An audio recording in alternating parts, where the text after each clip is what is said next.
Maraming salamat sa aking mga taga-suporta. Ramdam ko ang inyong pagmamahal at tiwala. Sa gitna ng lahat ng kaganapan at nagaganap, ang inyong mga salita at panalangin ang nagsilbi at magsisilbing lakas at inspirasyon ko. Ikalawa, salamat din sa mga naawa sa akin. Ngunit hinihiling ko sa inyo, huwag niyo akong kaawaan. In spite of my abrupt removal as Chief of the Philippine National Police, okay po ako. Kung meron man tayong dapat kaawaan, iyon ay ang milyon-milyon nating mga kababayan na paulit-ulit na nagiging biktima ng palagiang pagbaha.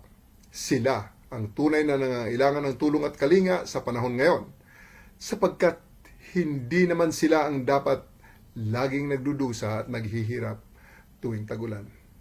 Ikatlo, inuulit ko na wala akong sama ng loob sa ating Pangulo.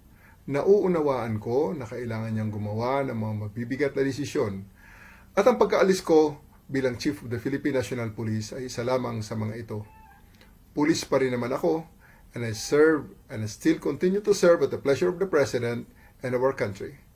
Mabuhay po tayong lahat, mabuhay ang bagong Pilipinas.